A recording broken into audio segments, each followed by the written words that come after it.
The doorbell pinged with that same tinny electronic tune that had started to feel like a personal alarm clock from hell. I flicked open my phone and checked the camera feed. There she stood again, Karen Richardson, planted on my porch like a territorial garden gnome, hands parked on her hips, one foot tapping out an impatient Morse code. Her sleek, perfectly highlighted bob swung every time she stabbed the doorbell button with manicured fury. I let out a slow breath, abandoned my coffee, and accepted that today was the day I stopped hiding. "Alex, I know you're in there." Her voice crackled through the speaker, sharp enough to cut glass. "Every single resident of Oakwood Estates is required to donate to the HOA Block Party Fund. This is not optional." I thumbed the talk button. "Morning, Karen. Like I've said before, I've read the bylaws front to back. There is nothing zilch that mandates contributions to social events. I'm opting out this year."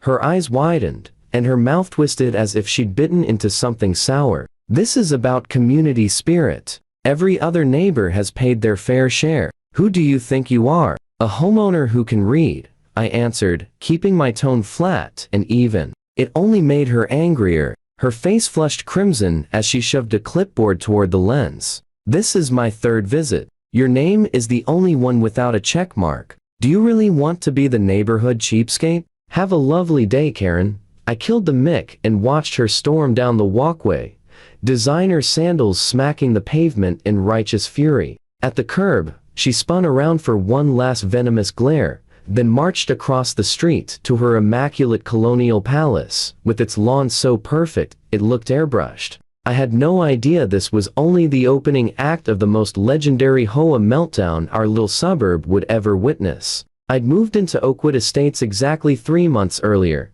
drawn by the peaceful cul-de-sac, tidy houses, and a backyard big enough for the dog I kept meaning to adopt. 3 bedrooms, short commute, decent schools nearby, perfect on paper. Sure, there was an HOA, but I figured that just meant no rusting cars on cinder blocks and hedges trimmed into submission. I never imagined Karen Richardson, self-crowned empress of festivity, who ruled the social committee like it was her own private fiefdom. Within days of closing, a 3-inch binder arrived, welcome packet, bylaws, rules, and a pastel calendar of voluntary events. The word voluntary was printed right there in 12-point font, yet somehow Karen had missed it. I'd already made small talk with the Johnsons next door and waved at the sweet older couple across the street, but I'm wired for quiet evenings and didn't sign up to be anyone's block party mascot. Then the first email landed, mandatory summer block party contribution 100 due. I ignored it, chalking the wording up to Karen's flair for drama. The follow-up arrived in screaming red caps. Final notice. I replied politely that I wouldn't be attending and therefore wouldn't be donating. That's when the doorbell became her battering ram. After that third camera showdown, the campaign went nuclear. The next morning, a blinding pink notice flapped on my mailbox. Violation: failure to support community initiatives. Fines pending board review. I ripped it down, laughing at the sheer ridiculousness, and headed to work. By the time I got home, 3 more notices had bloomed like toxic weeds, one on the front door, one on the garage, and for reasons known only to Karen, one stuck to my trash bin. I gathered them all, snapped photos, and started a folder labeled evidence. The following afternoon, Karen orchestrated a sidewalk tribunal directly across from my driveway. 4 women formed a tight knot, shooting glances at my house while trading whispers loud enough to carry. New guy. Thinks he's special. Rules don't apply. I waved as I grabbed the mail. Debbie, at least I think that was her name, looked mortified and flicked a guilty half wave back. That evening, at precisely 7:15, the bell rang again. Karen stood flanked by her husband, Bob, a thin, bespectacled man, who always looked one stern glance away from apologizing for existing. "Alex, this has gone far enough," Karen announced in the tone people use with toddlers who won't share toys. "The party is next weekend. We can't finalize the budget until you pay your $100. I stepped outside and closed the door behind me. "Karen, listen closely. I am not coming to the party. No rule requires me to fund the party. I am now formally asking you to stop coming to my home about this. We'll fine you, she snapped, voice climbing. The board can levy fines for non-compliance. Non-compliance with what, exactly? Show me the bylaw. Bob reached for her elbow. Karen, we should. No. She shook him off. He needs to learn how things work here. Everyone pays. Everyone participates. That's how we keep property values high. Conversation over, I said, turning back to the door. As I stepped inside, Day heard her hiss. You'll regret moving here, Alex. We protect our own. And people who don't fit and don't stay long. It sounded like bluster, but the hair on my neck stood up anyway. I double-checked every camera before bed. The next couple of days stayed quiet, and I let myself hope she'd finally backed off. I was wrong. Thursday evening, I pulled into my driveway, and Karen materialized from behind her SUV like a budget horror movie jump scare. Phone already up and recording. You think you're so smart, don't you? She crowed to the camera. The neighborhood deserves to see what kind of selfish freeloader we have living among us, someone happy to enjoy everything Oakwood Estates offers but too cheap to contribute a single dollar. I stayed in my car, window cracked just enough to talk. Karen, you're blocking my driveway. Move the SUV and stop recording me.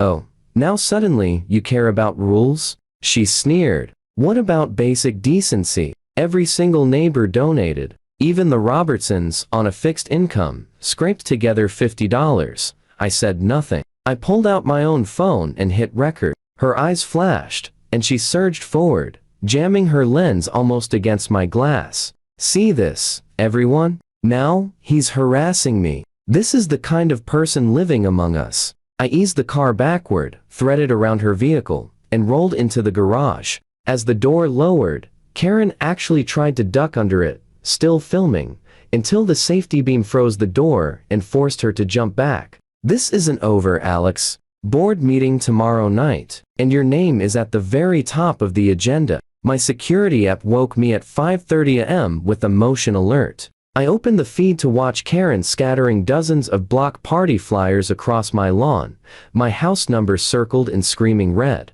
Then she yanked a black trash bag from her designer purse, stuffed it beneath my porch steps, glanced around like a bad spy, and scurried back across the street. That was the moment the leash snapped. I called the non-emergency line, laid out the whole saga, and asked what came next. The dispatcher sounded almost relieved when I said I had everything on video. He promised an officer that morning and suggested a formal harassment report. By 9, I'd burned every clip onto a thumb drive and laid the timeline out on my kitchen table. Officer Rodriguez scrolled through it all, eyebrows climbing higher with each new outrage. And this is from 5:30 this morning, I said, playing the lawn littering and porch stashing footage. She hid a bag of spoiled food under my steps. I'm actually worried about what comes next. Rodriguez nodded. You've documented this perfectly. That's harassment, trespassing, and littering at minimum. We need to talk to Miss Richardson. Any idea when she's usually home?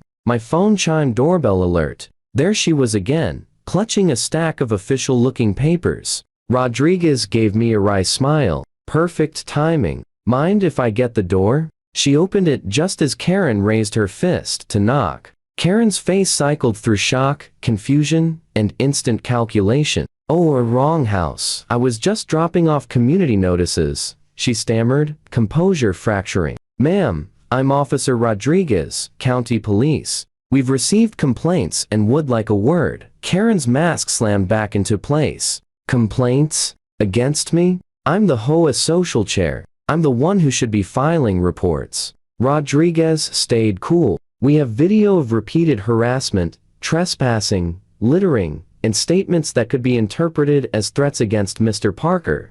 That's ridiculous. I'm performing my board duties. He's the one refusing to follow community standards. Her voice climbed, drawing neighbors to their windows like it was pay-per-view. Ma'am, please lower your voice, Rodriguez said. Can you show me the section of the bylaws that makes social donations mandatory? Karen's cheeks went scarlet. It's implied. Everyone understands how things work here. Implied isn't enforceable. Rodriguez's tone stayed level. I'm instructing you to stop all contact with Mr. Parker and remove every notice you've posted." Instead of retreating, Karen doubled down catastrophically. She jabbed a finger an inch from Rodriguez's face. "Do you have any idea who I am? I'll have your sergeant on the phone in 30 seconds. You have zero authority over HOA business." Rodriguez straightened. "Step back and lower your hand, ma'am. Harassment and trespassing are absolutely police matters." Karen didn't step back. She dug into her purse. Rodriguez's hand moved to her belt. But Karen only brandished her phone. "I'm calling 911 right now. I'm the victim here. Ma'am, misusing emergency services is an offense."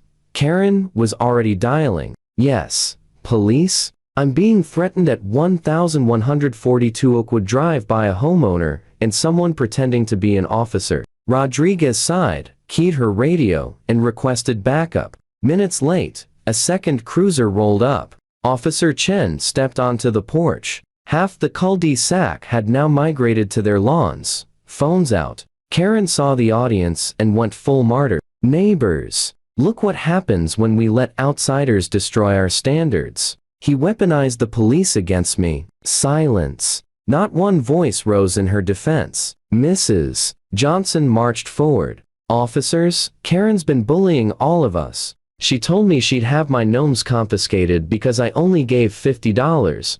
A young mom I didn't know piped up. She said my kids would be banned from the pool if I didn't pay the full 100. More stories poured out, extorted donations, threats, lost checks that magically reappeared once people paid twice." Karen's face went from red to purple as her empire crumbled in real time. "You people are ungrateful. Everything I've done was for property values." When Officer Chen moved to guide her toward the cruiser, Karen jerked away and slapped his hand hard enough to echo. "Don't you dare touch me. I know my rights." Chen didn't flinch. "Karen Richardson, you're under arrest for harassment, trespassing, disorderly conduct, and assault on a police officer." The cuffs clicked. Karen shrieked about bylaws and betrayal all the way to the car. The entire block watched in stunned, glorious silence as the cruiser rolled away. Mrs. Johnson turned to me, is shining. 5 years we've endured her. Thank you. Monday morning, a letter arrived from the actual HOA president, definitely not Karen. It apologized profusely for unauthorized actions, confirmed all social events and donations were voluntary, and announced Karen's immediate removal from the board. She ended up charged with multiple counts of harassment, trespassing, disorderly conduct, and assault on an officer. At sentencing, she still insisted she was merely passionate about community. The judge sentenced her to 6 months probation, a $1,000 fine, and the Chef's Kiss community service picking up roadside litter. The look on her face when the gavel fell is framed in my memory forever.